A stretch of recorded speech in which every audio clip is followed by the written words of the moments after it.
My agency does a little bit over $31,000 every single month. And I've helped students like Anthony go from 0 to 19K in his first 2 weeks. Tamim start from scratch and close 9.5K in his first 30 days. And Matthew signed 10K in his first month with no prior clients. And I'm going to give you the complete blueprint to do the same in this video, step by step from finding the leads to closing the deal. Grab something to take notes because by the end of this, you'll know exactly what to do at every single stage. All right, so step 1 is pick your niche. And this decision should be made in 10 to 15 minutes, obviously, if you have the right filter. I spent way too long on this when I was first starting out, doing this industry, this industry, this industry, and I was almost restarting essentially every single time, but in bad niches, and it led me to making literally no money at all. So here's a very simple filter that I like to go through when picking new industries to work in. The first one is high margins per job. So it is very, very important that the clients that you're working with, their service is very high ticket. For example, roofing jobs, $8,000 to $15,000, fencing, $3,000 to $7,000, hardscaping, $20,000. So it makes sense to pay you $1,000, $1,500, $2,000 a month, because if you can just bring them one job, they already make a massive return. You could get them one job every 2 months and they would make a return. But if you're just working with like the general landscaper who's making $50 every grass cut, well, you have to get him so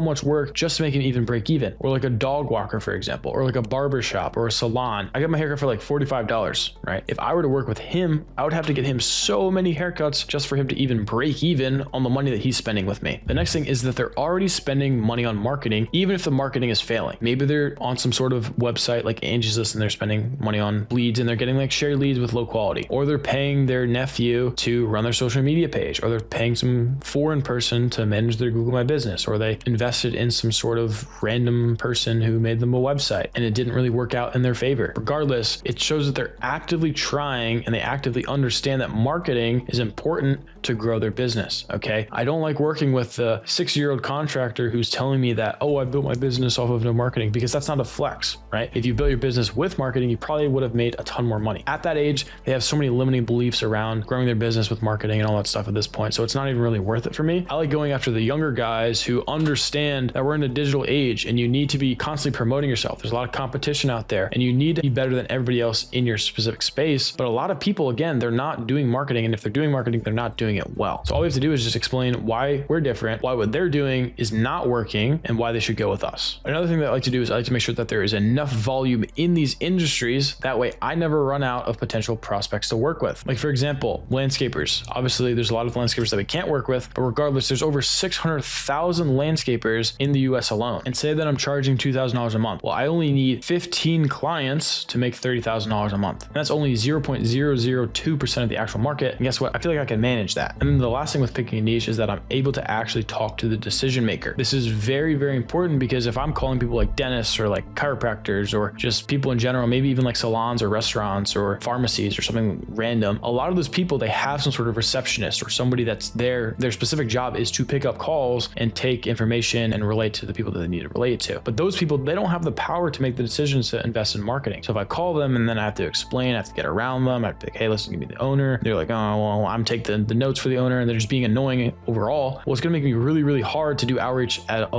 large volume. Okay. Because again, volume negates luck, right? We wouldn't just be sending a lot of volume out, but we can't do that if we have a bunch of receptionists and gatekeepers blocking us from the ability to do that. Okay. So I don't like going after those people. I like going after the people that are like just a contractor or a real estate agent. That way, when I call them, I know that I'm probably going to be talking to the owner. The bigger companies, a lot of the times they already are investing in marketing. I want to go after the person that's kind of like in the middle, right? We have the people who are just starting out, or they've been doing business for a long time and they just have a lot of limiting beliefs around marketing and spending money to grow their business. And you have the people who are already at the top. Maybe they even have an in-house marketing team and they've got it down. I want the people who are in the middle, that are maybe they've been in business for like a year. They have understanding of what they're doing. They have enough money to grow their business. They know marketing is worth it, but they just haven't really done it for a long enough time to understand how it actually works. And they haven't taken the time to actually sit down and learn the skill themselves. But again, they understand that marketing is important. So they want to grow their business just overall. And I quickly just want to talk about how important it is to not copycat the person that you see on Instagram or the person that you see on YouTube, or the random guru who's doing something specific on YouTube, right? You don't want to copy those people because it won't work over a long enough period of time. It's so important that you choose an industry that is unique to you in a way, and also you actually have cognitively made the decision to go in that industry yourself. You don't just watch a video of me explaining that I work with hardscapers and then just go after that industry. Okay, you actually take the time to sit down and do some research on what you actually want to work with. Because again, if everyone does that same thing, everyone's going to watch this video. Obviously, this video is going to get views. People go after it. They see that I'm in hardscaping. Everyone just starts doing outreach stuff in that industry. Well, then it's going to be a lot more saturated. The sophistication level of these prospects is going to raise. You're going to have to be better at sales. You're going to have to be better at everything to sign these clients. It's going to be harder and harder and harder to actually see results in this industry. But if I was smart and I would watch this video and be like, hey, listen, he's doing that, I'm going to do the complete opposite, go after this specific industry. Well, then you're probably going to see a lot more results because there's less competition in that industry. You're not doing the same service. You're not offering the same thing. You're not targeting the same person. We want to make sure that we're being unique to ourselves, because then it's actually going to lead prospects to trust us and want to buy from us. But regardless, the best niche is the niche that you commit to for 1 or 2 years. A lot of the times, and I'm working with someone right now who just loves to jump around, right? He was doing one niche. It was not really working. He switched to another one. It was working. He switched to another one. It was working again. Now he's switching to the original one, which wasn't working. And it's like you're switching around so much. And every time you do that, you're delaying your progress and you're almost starting from zero every single time. Okay. Everybody talks about how it's important to stick with one business model and just do that thing over and over and over again and just be consistent with it for a long enough period of time. But no one says that same thing for systems within that business model itself, right? If you're doing one outreach strategy, sticking with cold SMS and getting really, really good at it, or doing service delivery, getting really good at one specific service, working with one specific type of client, and just over and over and over again to just get really, really good at those skills in that specific industry and become an expert. And then that's how you're going to make a ton of money. Okay. So just stay consistent, choose one thing and just stick in that one thing. Obviously, if it doesn't fit in that criteria, then you probably don't want to do it. But if it does, it means it's a good niche and you want to just stick in it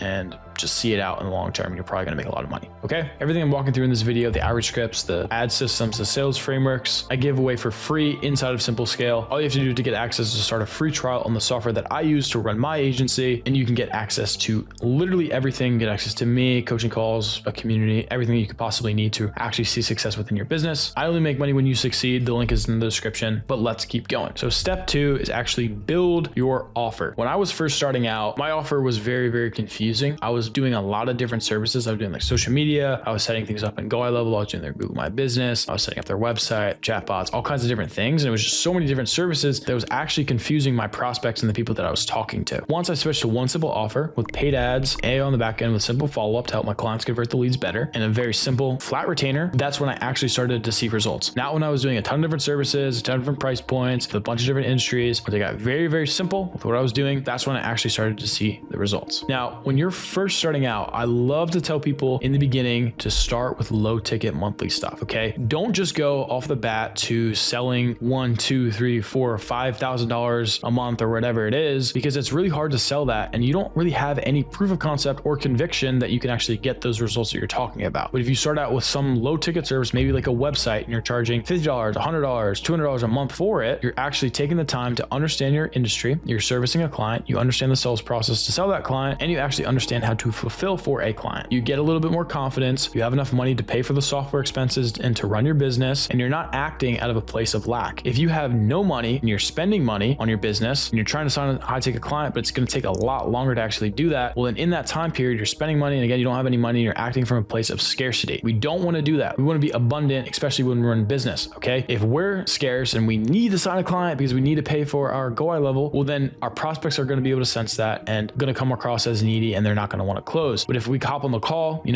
already have clients, we've done some sort of service, even if it's not a lot of service, at least you've done something and you've helped somebody in some way. All right. You're going to have more conviction. People are going to sense that you know what you're talking about. You've done it before, and you're going to be able to help more people in the long term. Okay. So I recommend people start off low ticket, just get like a few clients. You don't need a lot. Pay for high level, pay for ChatGPT, whatever software subscription that you need. You only need a few $100s a month for that. Maybe you're selling websites. You get a few clients, $100 a month. You get 4 clients, you're getting $400 a month. Okay. Well, that's enough to pay for high level. It's enough to pay for any other expenses that you need. And then you have all that proof of concept with working with the client, and it makes signing those higher ticket clients way, way, way more easy because you understand the process, what it looks like at a very basic level. Don't be that person who hops in a business model trying to get rich really, really fast, because guess what? As fast as you make the money is as fast as you're going to lose it. The best price that you can charge is the one that you can say with complete conviction. And I quickly just want to run through the 7 stages of value so you understand where you can actually kind of price your service, because this is very, very important. All right. So number 1 is awareness. awareness. This is just when people know about your business. You're not really getting any specific interests. You're not really getting any people submit their information. You're not getting any traffic to a page. You're just kind of getting people to know about your business. This is what a lot of these massive companies do, is like Coca-Cola, for example. A lot of the time they're just spending money on awareness to just kind of get anybody who's not aware to be aware, because then they can actually start to put them into that process of getting them to buy something. Okay. But regardless, for a local business or some sort of small person that we're working with, a small business owner in general, awareness isn't that valuable because again, it's not really driving any revenue. Okay. You're just telling people about something. You're not really getting someone to submit their information or anything like that. Okay. Number 2 is traffic. So this means people are actually visiting your website or your page or your funnel or your Facebook page or Google My Business or whatever it is, but they're not actually specifically taking action. This is good because we're obviously driving people into something. And the next part is actually get that traffic to convert into leads. But again, it's not super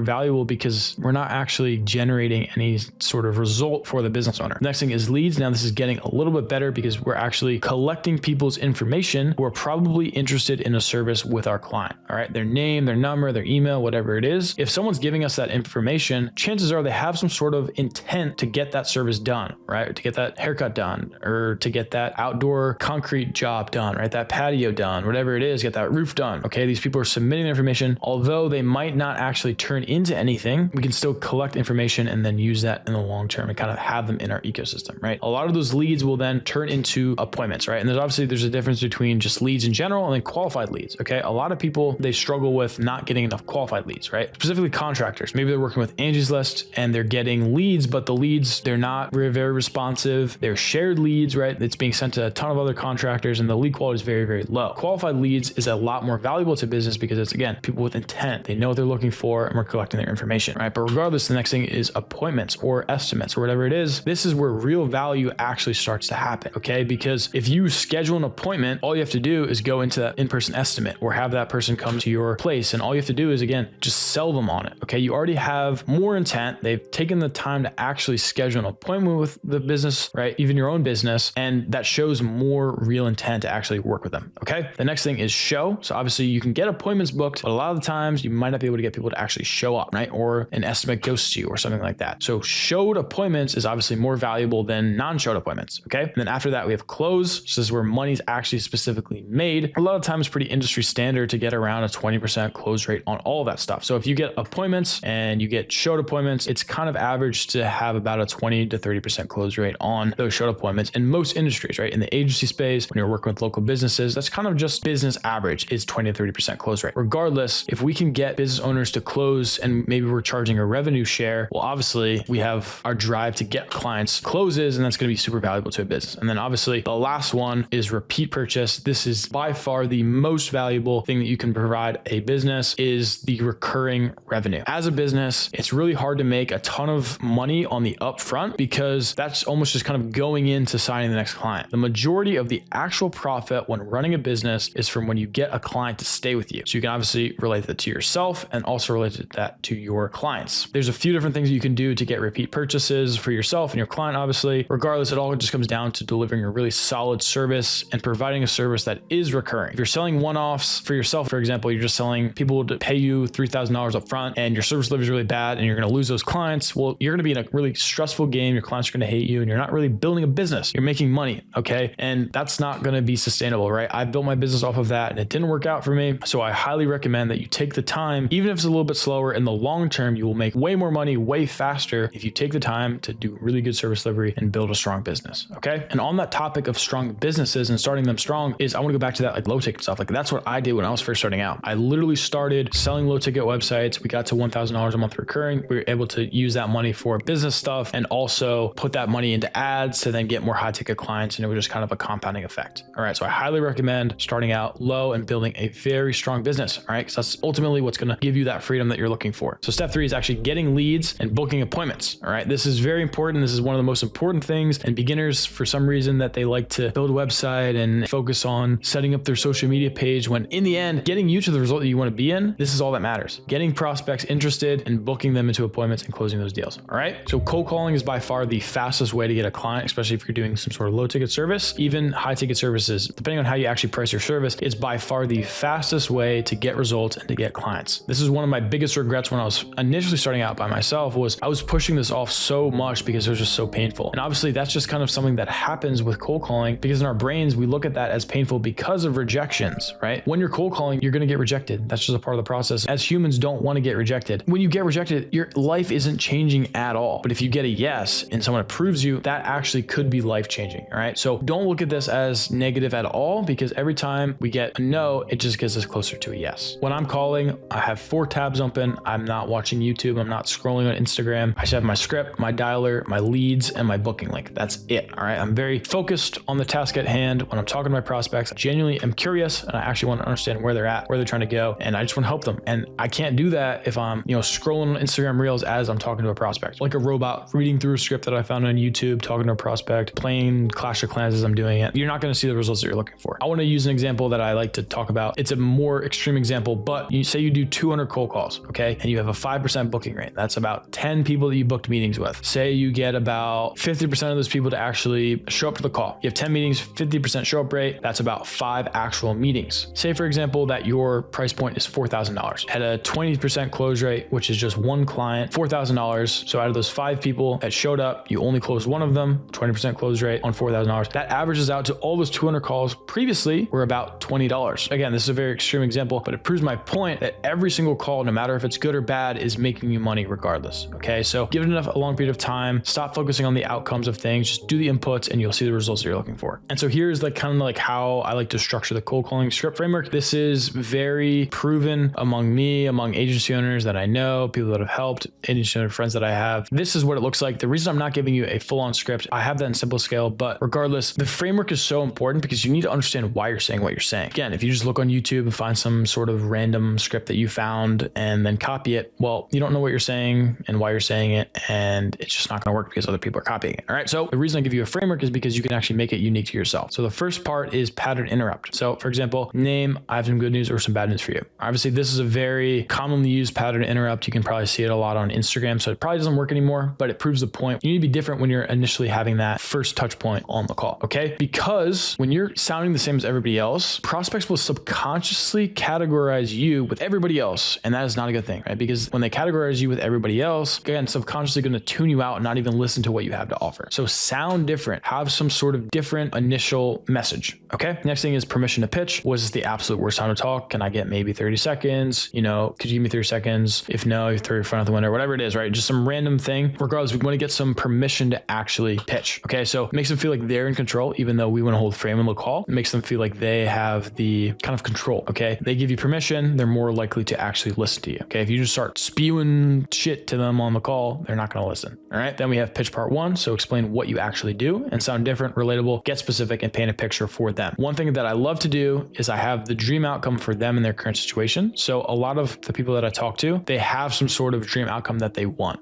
All right. Maybe it's 10 appointments per month, right? And this is very niche specific, but maybe it's 10 appointments per month, or maybe it's 15 high quality jobs every single month, right? Guaranteed, something like that, right? We have that initial kind of dream outcome that they want, and then we want to explain away the pain points underneath it. Okay. So if I have the offer 15 high quality jobs every single month without shared leads, without spending $2,000 a month on a marketing agency, without spending hours sitting at your desk calling leads, right? We do all this thing for you, whatever. Again, we're explaining the initial dream outcome, and then we're explaining the things that they're probably thinking when we say that dream outcome. So if we say the offer, they're like, what if this, and this? That's why we immediately explain away the pain points that they would associate that offer with. Next thing is a temp check. Can I explain a little bit more how we actually do that whole process in 20 more seconds? All right. They probably are going to be curious. So then that's a good chance to then explain in pitch part 2 how you actually do it. Make it sound more sophisticated, but also simple. The most important part is stay outcome focused. The analogy that I use all the time is when travel companies are marketing to you, they're never telling you about the plane ride that you're going to have to take with 2 sweaty fat people and you're going to be sitting right between them. All they're going to tell you about is the beach that you're going to be sitting on with the beautiful blue water. Maybe there's a girl next to you or something like that. And it's like, again, it's the dream outcome. They're not telling you about the process in between, how to actually get them there. Then we have temp check number 2. Does that make sense? You understand what's going on? Again, we want to make it sound sophisticated, but we don't want to overcomplicate it. We want it to be very simple and straightforward. So it's like, makes sense. And then we want to ask for a close, go for a Google Meet or Zoom call, give them a reason to actually join and relate to the conversation if possible. So when you do a little bit of discovery, maybe you ask some more questions within this framework, and you would obviously want to do that after the temp check number 2, kind of going a little bit on more discovery, figure out what they're struggling with, and then relate the call to that pain point, asking them questions about where they're at in their business, what they've tried, where they want to go, why they can't go there, what's holding them back, things like that, and figure out the isolated pain point, the problem, relate your meeting to solving that problem. One thing I want to stress is the goal of a cold call isn't to sell somebody on your $2,000 a month service. The goal of a cold call is to get them onto a meeting. All right. Now we have the cold calling down. The next thing I want to talk about is cold SMS. Okay. So after a certain point, you want to be automating and systemizing your outreach in general. And cold SMS is a great way to do that, especially if you don't have a lot of money. Okay. So obviously we never want to stop doing cold calls because cold calls are a great input that we can do every single day, but we want to maximize the amount of inputs that we're doing. So we want, alongside cold calls, we want to also be doing cold SMS. Okay, I'm going to be sending out a few hundred cold SMS a day if possible and getting positive replies from that. The reason that we want to run it alongside cold calls, again, is we want to maximize the amount of inputs, but as you're cold calling, you're also going to be getting positive replies, and you want to call those positive replies in themselves, right? It's very low friction to run cold SMS. You can completely automate it, and the goal is to only get a few replies every single day because that shows interest, and then it makes things easier because then you're only talking to people that are showing interest in your specific service. Regardless, I still recommend you start out with cold calling in every situation. Honestly, no matter who the person is, no matter what they're servicing, start out with cold calling because you talk to people, you understand your prospects way better. You're getting over that pain, that fear that you have to actually drive forward in your business, and you're focusing on things that will actually drive revenue and make money for yourself.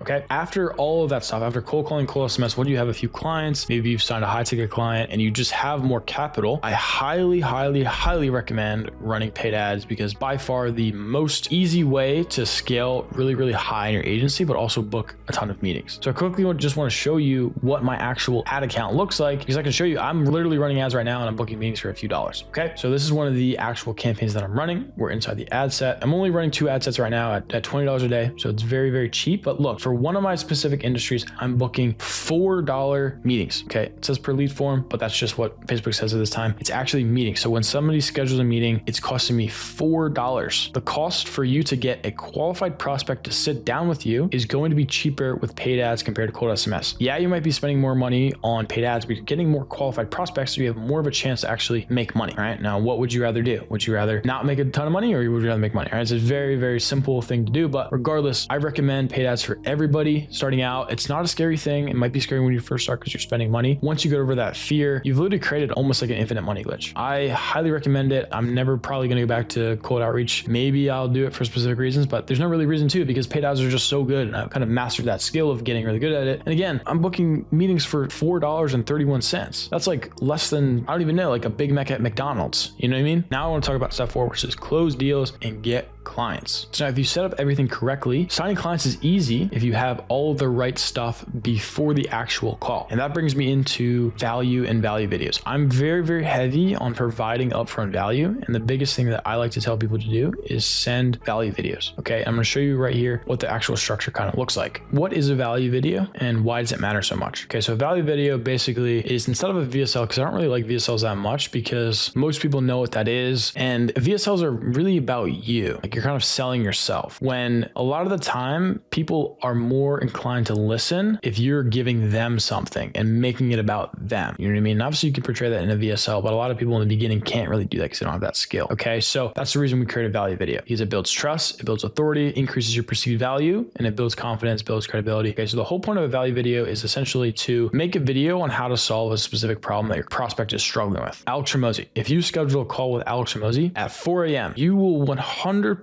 show up for that call because Alex Hormozi's perceived value is so high because his free content is so valuable. When you watch an Alex Hormozi video, you're coming away learning something. Okay. So you know that he could help you solve a problem within your business. You're going to be reminding him to show up for that call. All right. And so we want to mimic this on a small level. We want to make a video that is valuable to our clients, right? When do we actually want to send this video? So right before the actual sales call. The best place to do it is on a set call or on a cold call. So if you're cold calling, you make a little bit of discovery, you figure out what your prospect's struggling with, and then you're like, like, hey, listen, I have this gift I want to give you. I think it's actually going to help you solve that problem. And you can do the same thing on a set call. So if say you're getting prospects from cold SMS or paid ads and you get some sort of interest, you call them up, you do a discovery, figure out what they're struggling with, and then position this value video as something that's going to help them solve that problem. If they watch this video, chances are, if you make it correctly, they're going to see value in it. They're going to be more inclined to actually show up for that call. And if they show up for that call and watch that video, they're going to be a lot easier to close because they understand you. They understand that you know what you're talking about. You're seen as an authority figure. It's built trust, and they're more likely to give you money. Okay. The value video that I have in my business, when people watch that and they show up on the sales calls, they absolutely glaze that video. Tell my closers that it's one of the most valuable video that they've ever seen. And we make jokes to the prospects like, hey, you think we should charge for it, right? And the majority of the time, our prospects will say yes. So how do we actually structure the value video? We start with an introduction. We explain what the video is about. We state the dream outcome that we're going to help them achieve if they watch this video. So again, this is the one that I have in my video is how to scale to $50,000 a month within your hardscaping business or $100,000 a month within your hardscaping business. I actually kind of forget what it actually specifically says, but regardless, it's the dream outcome that those people are looking for. And if they watch this video, they're going to have an understanding of how to do that. Okay. So some examples, I'm not going to gatekeep anything. I'm going to show you the exact systems, how we use to solve this problem and get to this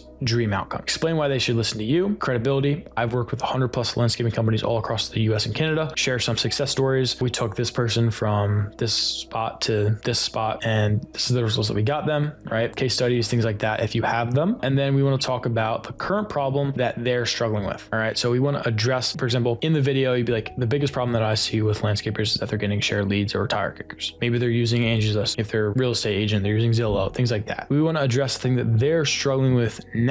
Obviously, it's very niche dependent. You can only know that better than me, but a lot of people, they deal with like tire kickers, people who don't have enough money, wrong prospects who aren't a fit. They deal with non-decision makers, long timelines, real estate agents, for example, take buying cycles like 3 months, whatever it is, ghosting, all kinds of different things. And regardless, these are the things that people struggle with. Next, we want to address why those sources fail. So we want to make it seem like we're the expert. This is why that Angie's List doesn't work, because you're getting shared leads, the contractor's sharing it, whatever it is. And then, kind of go into why it doesn't work. And then we want to talk about the solution to that problem. So we know you're struggling with this. This is why you're struggling with this. This is the reason that that thing doesn't work. Here's how we solve that. And this could be your unique mechanism or your unique process or the process that you use in general to actually, solve the problem. And you can use some sort of Miro board or visual breakdown for them to actually see that and understand that and kind of just walk through it, right? My value video is like 40 minutes long. I go through a ton of different processes of how to actually generate work, Google ads, Facebook ads, kind of everything, systems, foundational stuff like Go level, websites, all kinds of different things. Next thing is a clear call to action. So once you go over everything, you want to have a clear call to action. Now, one thing I want to mention is in between, as you're explaining different concepts within the video, you kind of want to sneak in little case studies here and there. For example, in my video, I start talking about Facebook ads and the kind of cost per lead within that industry. As I say, the industry average is like $10 cost per lead. My agency, we get $5 cost per lead. And it's kind of what we've seen over this certain amount of clients. And then I use an example, like we've been working with Jared and he's been generating this many jobs every single month with this cost per lead, right? You kind of want to sneak it in there and make it seem like it's just a part of the process as you're explaining it. It'll increase your perceived value. It's kind of like, oh, this guy's been able to solve it. This guy knows what he's doing, things like that. But at the end, have a clear call to action. Two things, I say two things is like, all right, so you can take everything in this video and use it to yourself. Obviously, this is all step-by-step process. Use it yourself, figure it out. Awesome. If not, you could also work with us, right? You could click that first thing in the description to book a call, or you could show up to that call, or we can talk about it on the call, things like that. All right. Either way, like, subscribe,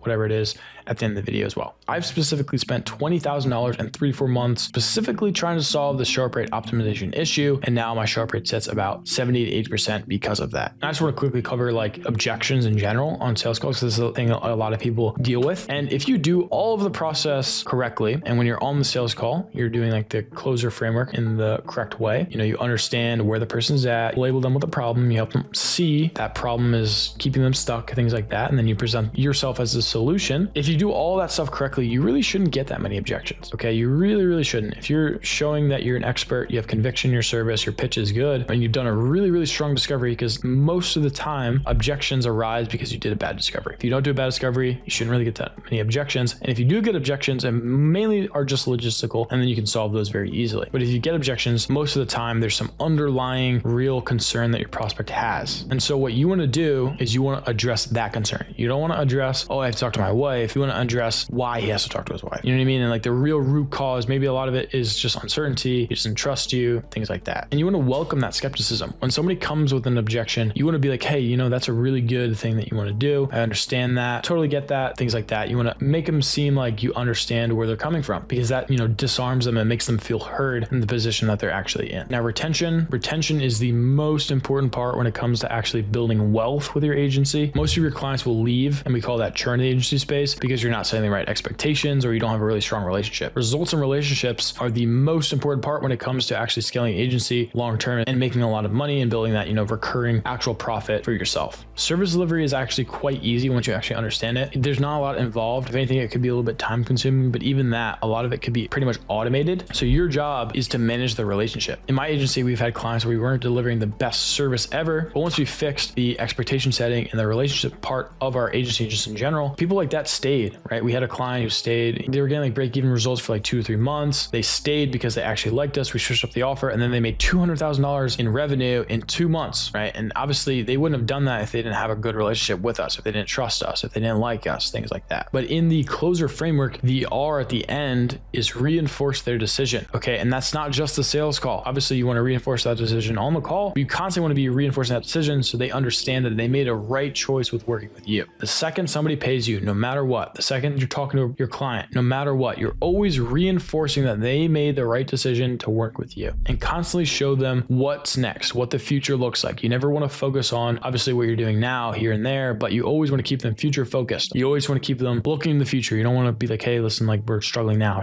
Always future focused. Same thing with your clients. So just if you're having a problem with your clients, always tie it back to the dream state of where you're going to bring them in the future. Okay. Never talk about the problem we're struggling with now and like make it a big deal. Keep them future focused. That's how you're going to keep retention up in the long term. And honestly, most of the stuff that I just kind of said is like the reason that Brandon was able to close his first client in like 15 days. And then he closed a $20,000 deal, or like Matt was able to close like 10K one of his first 30 days of doing it. No prior clients before that. Jaden was able to do the same thing, like $10,000 in like 30 days, all because of these like little core simple concepts that people just miss. Once you understand this and start taking action with this stuff, that's when you start to see real results. So that's the complete blueprint. Pick a niche with real margins, build a simple offer around lead gen, get on the phone, start booking meetings, close with conviction, and set up your client systems so that they actually stay with you long term so you can start making that real recurring profit. You can take everything that I just walked you through and start building everything out today. If you want the exact systems behind everything, Simple Scale has everything. The scripts, automations, the frameworks, all the systems that I use in my agency to make over $30,000 a month, coaching calls, community, everything. And again, it's free. I only make money if you succeed. Link is in the description. Subscribe if you want more of these breakdowns, and I'll see you guys in the next video. Peace.